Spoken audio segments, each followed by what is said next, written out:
Dear brothers and sisters, it was the love of the great masters overhead that brings all of us here.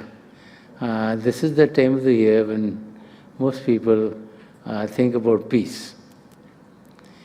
We have greeting cards that say, "Peace be upon the world." We have cards that say, "Peace be with you." And at this time of the year, more than at other times, our attention is more on having peace in this world. We recognize that this world is not peaceful. We recognize the strife and tribulation is there in many parts of the world. And so we all are praying for peace. We know that peace is what makes our life go smoothly. That any turmoil, whether it's between two people, whether it's between a community, whether it's at the level of our countries, brings havoc and destroys things and creates difficulties for many, many people. So we're always looking for peace. And as we strive to be peaceful, many people wonder, what does it take to be finding the peace in the environment in which we live? It is very easy to blame someone else for whatever disturbances we have. If we get angry, we don't blame ourselves, we blame the other person because we got angry because of what they did or what they say or for some other activity that either happened or didn't happen. We are always thinking that we ourselves are doing the right things, but it's some other people or communities or other societies or other countries which are not living as we think they should be, so that there's calm and peace in the environment. And so when we start to think about that, it is very difficult to analyze ourselves and very easy to be able to tell others what to do. It's very difficult to put into practice the words that we send to someone else as greeting cards, as peace be with you. But it's very difficult to put it into our own lives. I think the key to peace is to recognize that we're all one and the same. If we have that realization that we're all one and the same, then our interactions would be calm and peaceful with everyone because we realize they're not any different than us. As a person, we're always involved in those activities which we think are right for us. We never try to do something which would be wrong for us. We can have an accident, but we don't take like a knife and put a hand and chop it off, right? Or if we're cutting onions or something else, we could cut our finger. But we purposely never going to do that, because we don't want to hurt ourselves, we don't want to bring pain to ourselves. So we always do those things which are going to be well for us, which are right for us. And once we get to the realization that everyone else is the same as us, they're an extension of us, that we're all connected, then our experiences with them are all going to be one which are going to be the same as they are with us. And so that principle of do unto others as you would like them to be doing unto you is the principle that we read about, but we don't put into practice. Because wherever the question comes of us, we want everything to be for us and then for someone else. And that's the angle of vision that needs to change. when we look at the lives of the great saints and mystics, and there are examples after examples how they could see everyone, not only human beings, but animals and fish and other living forms as one and the same. This realization, irrespective of whether we are a human being, whether we are an animal or a bird or a fish, we are all one and the same, is a realization that we need to have if we want to be peaceful. And this is why on the spiritual path, a vegetarian way of life is recommended. A life in which we don't destroy any animals, any bird, any fish, or any other living form like that. So that we are able to get destruction out of our existence. Sant Rajinder Singh Maharaj, who's written many verses about the spiritual path, has talked about this oneness that we can experience. He's talked about what really connects each and every one of us. And he lets us know that what is connecting us is our soul. What is connecting us is a spiritual consciousness, and what is connecting us is that we each have a part of God which gives us our existence, which gives us our life. And that part of God, which we call soul, is full of the love and light of God. And that soul, as is recognized by us, then puts us in a state where we realize that each and every living form also has the soul just like we do. And so then love from us, peace from us, only is radiated to everyone else that we meet. So I'd like to take this verse. They're all talking about God, the one with light, the one who enlightens us, the one who brought us here, the one who created all creation, the one which is in each and every atom. There is no place where God is not. God is in each atom, God is in each and every form of existence, and those who get to that level to realize that find that their life is peaceful. Their reactions are always calm in all kinds of environments, and we all go through different environments. Things happen contrary to what our expectations are, and then we are unable to be able to deal with the situation properly. If we think that everything in life will happen as we want, that's never going to happen. There are many ups and downs in life. We don't know what our karma is. We don't know what the karma someone else has, and things too happen where there are interactions which are difficult to deal with. So how do we stay calm in those situations? It's only when we get to that state where we realize that God is in each and every particle. It's only then that we will be able to deal with all situations in a very calm and peaceful manner.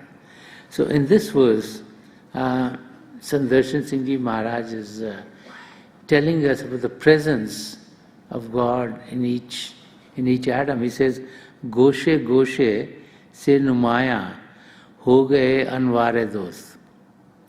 Goshe goshe se numaya ho gaye anware dost. Zarra zarra de raha hai muddae didare dost. Zarra zarra de raha hai muddae didare dost.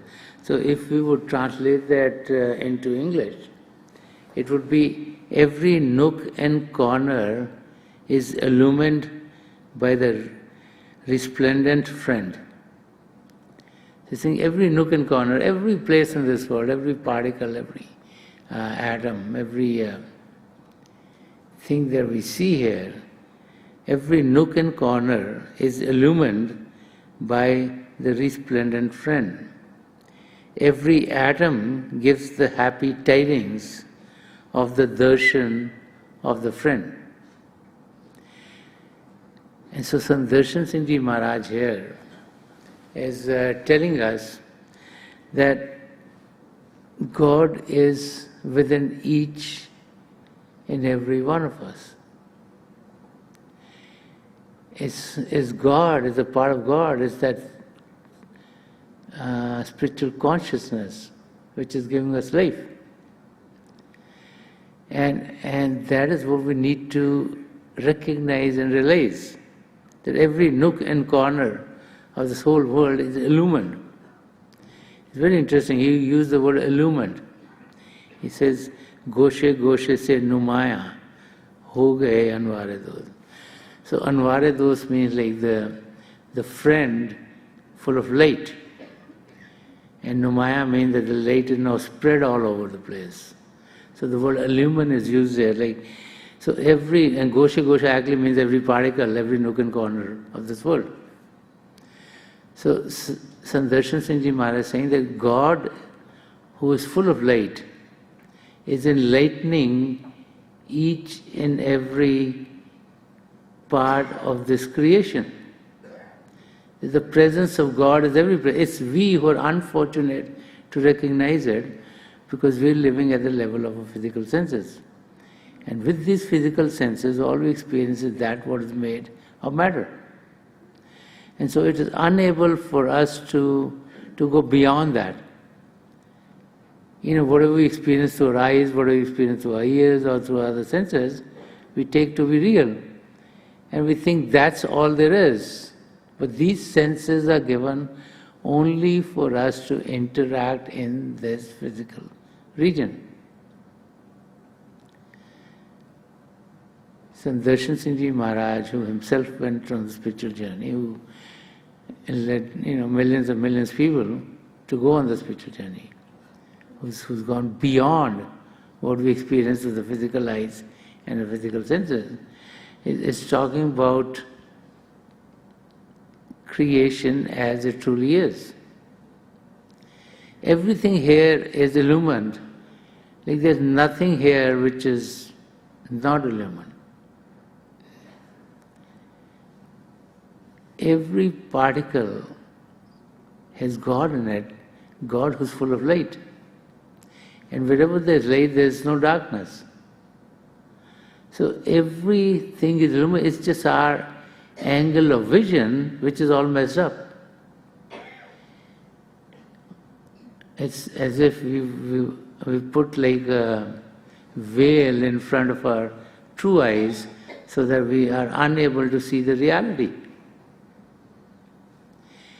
If you put like glasses which are kind of brown, then everything seems to look like brownish color. When you put glasses which are bluish, with bluish lenses, then everything looks bluish. If you put glasses which are red, then everything looks red. So we have with us this, if you want to take the analogy, as physical glasses. Yeah. Everything in the world looks physical, we can't see anything which is spiritual. But when you take the glasses off, then you can see how things are. So when we remove this physical veil which is covering our soul, is then that the spiritual region starts to open up for us. And how do we do that? Through meditation, through sitting in silence, by taking our attention away from the world outside and focusing it within ourselves. So the process of being able to experience the presence of God in each and every particle is to take our attention away from the world outside and take a peep within ourselves. We all have been given this single or third eye, which is between and behind the two eyebrows. As we collect our sensory currents, which are spread all around the body, as we collect them here, at the seat of the soul, then with help and guidance we can be uplifted into a region which is pure, which is full of the light of the Lord. And as we go on the spiritual journey, the revelations of the divine start to unfold for us. And so Sant Rajinder Singh Ji Maharaj is saying that every nook and corner is illumined by the resplendent friend, that whether it's the world, physical world outside, whether it's the spiritual world outside, all of them are illumined, all of them are getting their strength from God, for the one who's full of light, so that there be no darkness for us along the way, so that we're able to get to our goals, so that we can experience the realities of our existence. Then he says, every atom gives the happy tidings of the darshan of the friend. He's telling us that as we're going to go on the spiritual journey, that we will be having revelations of the divine, so that we will be getting to a stage where we will get more darshan of God, more darshan of God, more darshan of God. First we get a little glimpse, like many times what happens as you meditate, what happens is as you cross the sky, the stars, then the moon and the sun, as you get to the radiant form of your spiritual master, then with guidance of the spiritual master, we are uplifted into the region beyond. And many times, even before we get to the radiant form of the master, what happens is, first it looks like flashes, then sometimes we'll just see the eyes, and then slowly we start to see the whole face. And it just like, it's one step after another to see the radiant form, that form of the spiritual master from which light is emitting. And similarly, as we go on the journey within, as we go from the physical to the astral, more unfoldment of the inner spiritual regions happen. And then we go from the astral to the causal, and then much more is opening up for us. And as we go from there to supracausal, much more opens up. And then finally from there we end up in Sachkhand, where we can have communion with God. So all the way through on the journey, we experience more and more and more. But getting to that radiant form of the spiritual master is like giving us the good news. It's telling us that now the darshan of God is going to be coming very soon. So we're on the journey. And this is what Sant Rajinder Singh Maharaj is talking about. He's telling us about the spiritual journey. He's saying that every atom which has God in it is giving us the good ties that, okay, we are going to be able to get the darshan of God. But how do we get the darshan? Is by going within. And how do we get there? We pass these skies and stars and moon and sun. We get to the radiant form of the spiritual master. We go on the inner spiritual journey. And so getting there, experiencing the light is like telling us, okay, the good things are coming. Our meeting with God is bound to happen. And we are on our spiritual journey. And so Sant Rajinder Singh Ji Maharaj is like describing a mechanism by which we would find peace. We would be peaceful.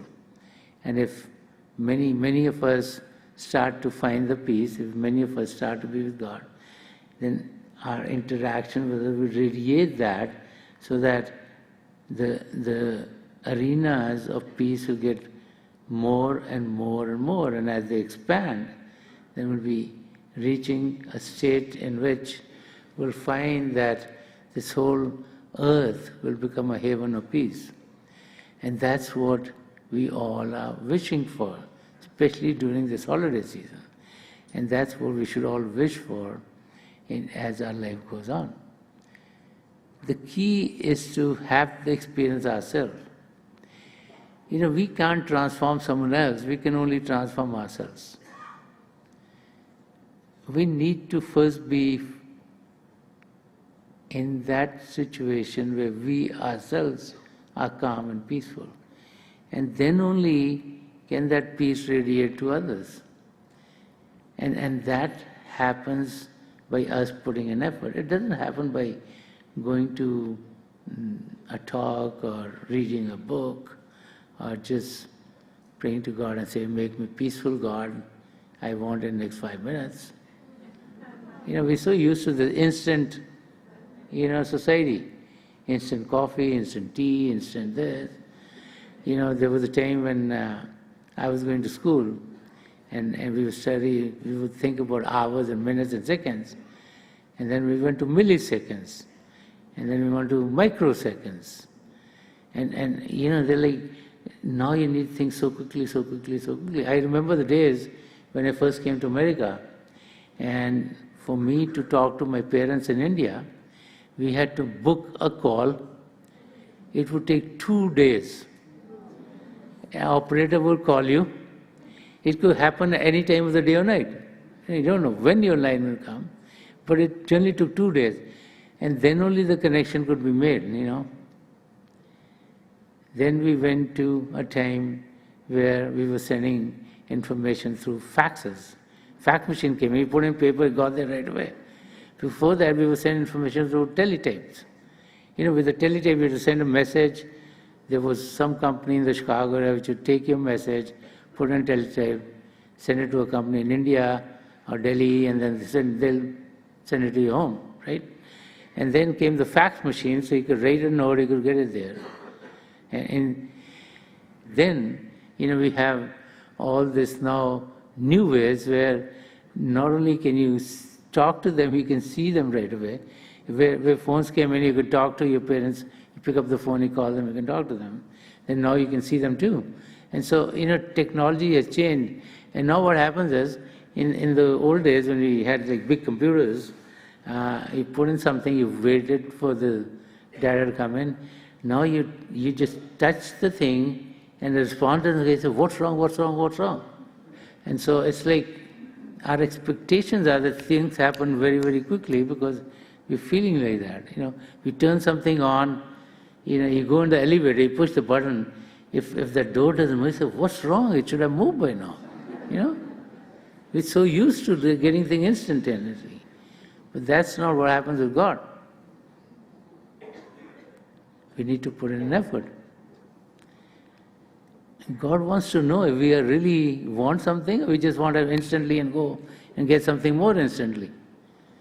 So God is checking us out too. That's where the 25% free will comes into play. God can just shush and have all of us be one with God. But God wants to see who's the one who wants to be with God. And do we have an inkling, or our parents tell us that we want to get this, or someone else says, okay, this is a good thing to do. And so we need to put in effort. And so the meditative process is the effort that we put in. We meditate, and as we meditate, we're stilling the body and stilling the mind. And as we're stilling the body and stilling the mind, then we are able to experience these revelations slowly, slowly, slowly. And the more constant we are in our meditative practice, the faster these revelations come in. And with time and practice, we do get to the state where we do realize our connection with God. And so saints and mystics show us the way. And Sant Rajinder Singh Maharaj, through his verses, is telling us what is there for us to look forward to. He's telling us that God is definitely there. We will all meet God. We just need to invert. Because God is in every particle, we just need to get in there. And God is within us, God is giving us life. As we invert, we'll be able to connect with God. So let us meditate for a few minutes. Please sit as comfortably as you can. Close your eyes very gently, just like you close them when you go to sleep. Your eyeballs should be straight, focused 8 or 10 inches in front of you. And as you close your eyes, those of you who have been initiated in the message of the beyond, please do your Simran.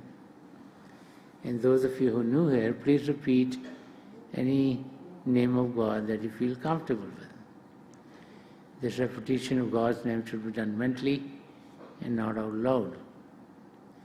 I pray to God to help each and every one of us connect with the divine power within and to experience the divine light in its effulgence.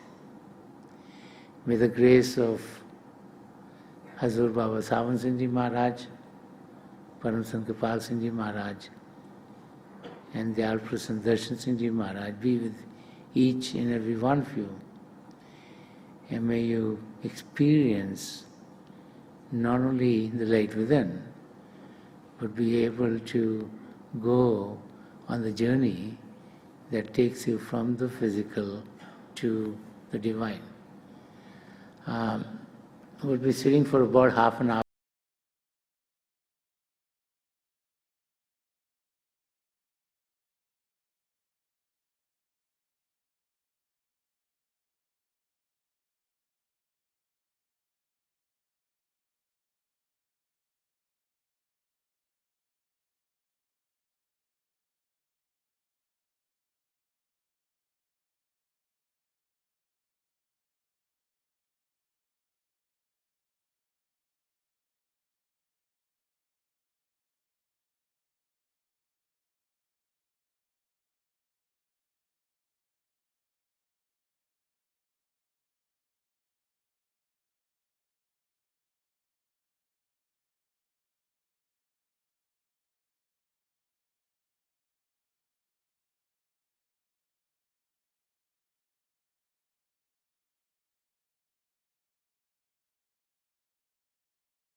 Please leave off.